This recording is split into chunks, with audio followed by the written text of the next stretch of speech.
My name is Babatunde and I am an old man now, but I still remember the events that shook our village many years ago. It was a story whispered around fires, a tale that made young brides listen carefully and elders shake their heads in sorrow.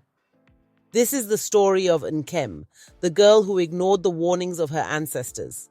Nkem was the daughter of Obioma, a proud farmer in our village of Umuachi. She was as beautiful as the morning sun, with skin the color of rich mahogany and eyes that held the wisdom of rivers. Every young man in the village dreamed of marrying her, but Nkem had her eyes set on someone else, Obina, a trader from a distant land. He was a man of great wealth, with horses that gleamed like polished ebony and servants who carried out his every command. When Obina arrived in our village with gifts of fine clothes, coral beads, and sacks of salt, the elders welcomed him warmly. His riches were undeniable, and soon he made his intentions clear. He wished to take Nkem as his wife. Obioma, eager to see his daughter married into wealth, gave his blessing without hesitation. But not everyone was pleased. It was Nkem's grandmother, Mama Ifeoma, who first spoke against the union. She was a woman of many years, her back bent like the bow of an archer, but her mind was sharp. She called Nkem aside one evening, away from the celebration preparations, and spoke in a voice heavy with warning. "My child," she said, her fingers tracing the lines on Nkem's palm. "This marriage is not blessed. I see darkness in this man's shadow. You must not go with him." Nkem laughed, brushing off her grandmother's words. "Mama, you are simply afraid because he is not from our village. Obina is a good man and he loves me. His wealth will bring our family honor." Mama Ifeoma sighed, her milky eyes filling with worry. Riches can be a veil, hiding what lies beneath. "Listen to me, child. If you must marry him, then let the elders consult the spirits first." But the preparations had already begun, and no one wanted to listen to the words of an old woman. The bride price was paid, the wedding feast was prepared, and the women of the village began singing songs of blessing for the couple. On the eve of her wedding, Nkem had a strange dream. She saw herself standing in a vast empty compound, the wind whispering through the trees. A voice, soft yet urgent, called her name from the shadows. "Nkem, Nkem, do not go."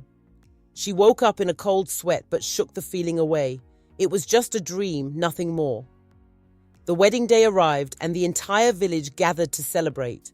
The drums thundered, the dancers moved like flowing water, and the air was thick with the aroma of roasted goat and palm wine.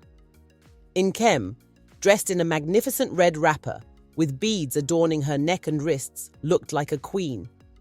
But as she stepped forward to take her marriage vows, the wind shifted. The sky, which had been clear moments before, darkened as heavy clouds rolled in. The villagers muttered among themselves. It was not the season for rain. Then, just as Obina took Nkem's hand, an old woman none of us had seen before stepped forward from the crowd. Her clothes were tattered, her face hidden under a dark veil. She raised her hand, and her voice, though cracked with age, carried across the gathering. "This marriage must not happen." A stunned silence fell over the crowd. Obioma, furious at the interruption, stepped forward. "Who are you to speak such words?" he demanded. "This is my daughter's wedding." The woman lifted her veil and gasps rippled through the villagers. Her eyes were black as night, endless and empty. "I have spoken," she said simply. Then, turning to Nkem, she whispered, "If you take this man, you will never know peace." Before anyone could react, she vanished into the crowd. The elders, shaken by the sudden event, quickly performed a ritual to cleanse the ceremony, but unease had settled over us like a thick fog. That night, Nkem left with Obina for his village. The journey was long, and the further they traveled, the more uneasy she felt. The forest seemed darker, the birds silent. When they finally arrived, she expected to see a great compound filled with life, but instead, she found herself standing before an eerie, abandoned homestead. The walls were cracked, the gates creaked with age, and the only sound was the distant hoot of an owl. "Where is everyone?" Nkem asked, her voice small. Obinna smiled, but it did not reach his eyes. "They will come, do not worry." But they never came. That night, as Nkem lay in her new home, strange whispers filled the air. Shadows moved where there were no people. And then the first scream came from the darkness beyond the compound.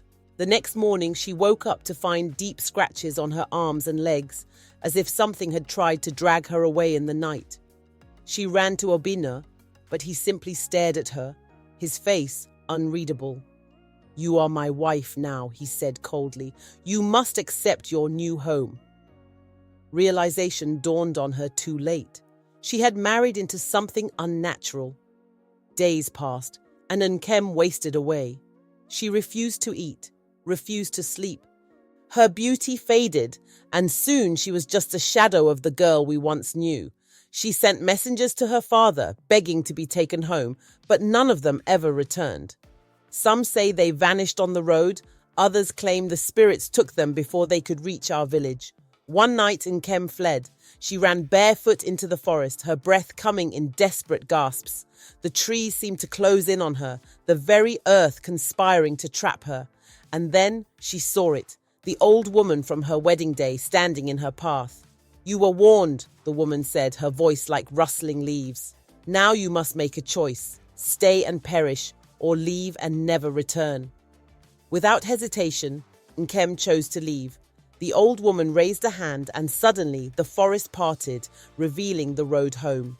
When Nkem returned to Umuachi, she was unrecognizable.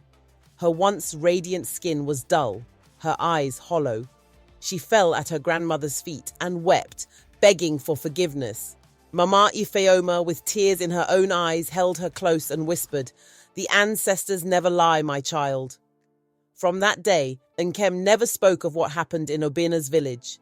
Some say he was not a man, but a spirit cursed to take brides and trap them in his haunted home. Others believe he was a man who had sold his soul for wealth. Whatever the truth was, no one dared to find out. And so, the story of the cursed bride became a lesson in our village. Never ignore the wisdom of the elders, for they see what the young cannot.